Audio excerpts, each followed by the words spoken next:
Hi, boys and girls. Welcome to Reading Adventures.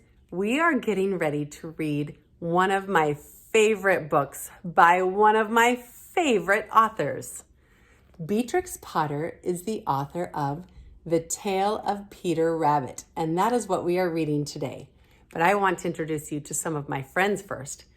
These are characters from her stories. This is Mr. Jeremy Fisher, Jemima Puddleduck, Miss Tiggy Winkle. This is Peter Rabbit, who we're reading about right now. And these are the Flopsy Bunnies. All right, boys and girls, here we go. The Tale of Peter Rabbit. Everyone say, hi, Peter. Look, these are all characters from Beatrix Potter's stories. The Tale of Peter Rabbit.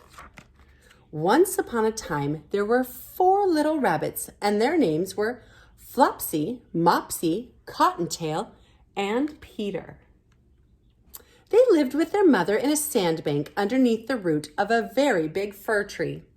"Now, my dears," said old Mrs. Rabbit one morning, "you may go into the fields or down the lane, but don't go into Mr. McGregor's garden. Your father had an accident there. He was put in a pie by Mrs. McGregor.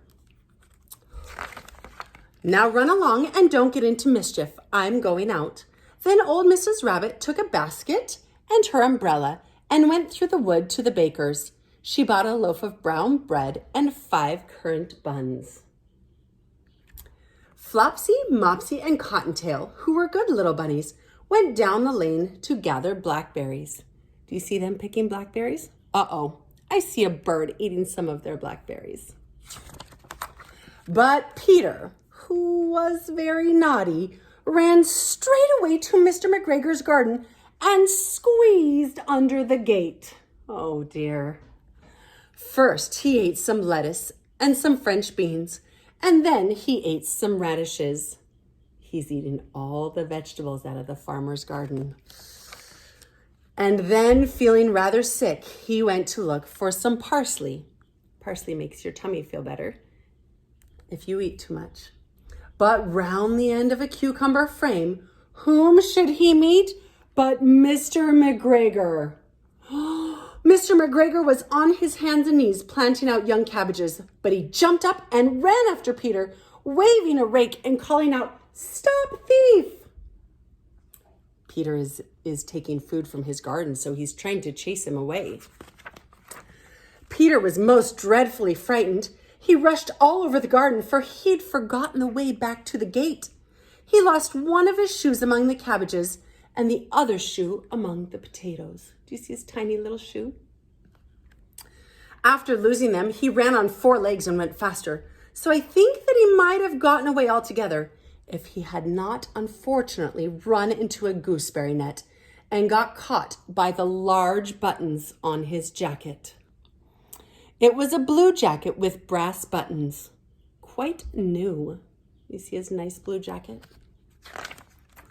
Peter gave himself up for lost and shed big tears, but his sobs were overheard by some friendly sparrows who flew to him in great excitement and implored him to exert himself. That means they told him to keep trying to get away, Peter. Mr. McGregor came up with a sieve. That's a sieve right there.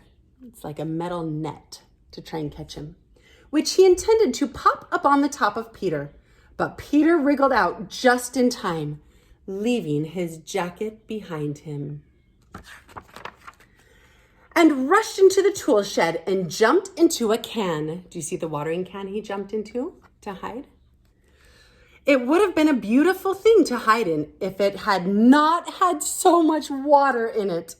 Mr. McGregor was quite sure that Peter was somewhere in the tool shed, perhaps hidden beneath a flower pot.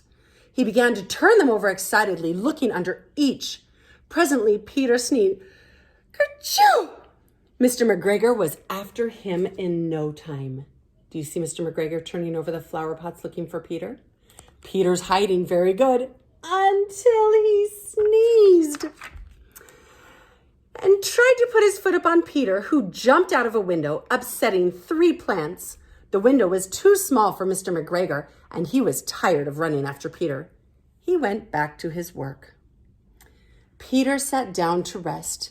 He was out of breath and trembling in fright. And he had not the least idea which way to go. Also, he was very damp with sitting in that can. That means he was still wet from sitting in that watering can. After a time, he began to wander about, going lippity-lippity, not very fast, and looking all round. He found a door in a wall, but it was locked, and there was no room for a fat little rabbit to squeeze underneath. An old mouse was running in and out over the stone doorstep, carrying peas and beans to her family in the wood. Peter asked her the way to the gate, but she had such a large pea in her mouth that she could not answer. She only shook her head at him. Peter began to cry. He just wants to go home, doesn't he? Then he tried to find his way straight across the garden, but he became more and more puzzled. Presently, he came to a pond where Mr. McGregor filled his water cans. A white cat was staring at some goldfish. She sat very, very still. Do cats like to eat fish? Yes, they do.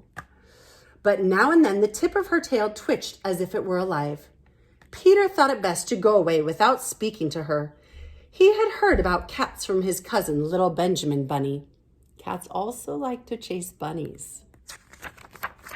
He went back towards the tool shed, but suddenly, quite close to him, he heard the noise of a hoe. Scratch, scratch, scratch, scratch. That's Mr. McGregor in the garden. Peter scattered underneath the bushes, but presently, as nothing happened, he came out and climbed up on a wheelbarrow and peeped over. Oh, see, he can see Mr. McGregor out in his garden working. The first thing he saw was Mr. McGregor hoeing onions. His back was turned towards Peter, and beyond him was the gate. Peter got down very quietly off the wheelbarrow and started running as fast as he could go along a straight walk behind some black currant bushes. Mr. McGregor caught sight of him at the corner, but Peter did not care. He slipped underneath the gate and was safe at last in the wood outside the garden. Did he get away from Mr. McGregor? Yes, he did. Woo! Mr. McGregor hung up the little jacket and the shoes for a scarecrow to frighten the blackbirds. Look, there's Peter's jacket and shoes that he left. Mr. McGregor hung them up in his garden to scare away the birds. Peter never stopped running or looked behind him till he got home to the big fir tree. He was so tired that he flopped down upon the nice soft sand on the floor of the rabbit hole and shut his eyes. Look, he's so tired from running afraid all day. His mother was busy cooking. She wondered what he had done with his clothes. It was the second little jacket and pair of shoes that Peter had lost in a fortnight.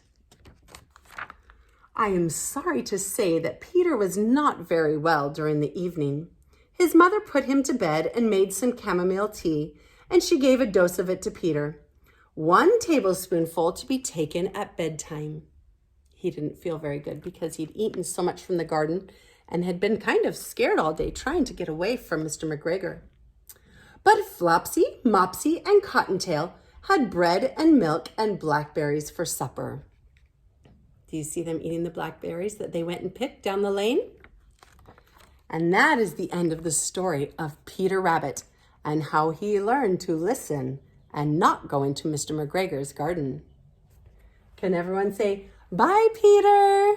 Do you see his little blue jacket? Here's his blue jacket. Bye, Peter. Bye-bye.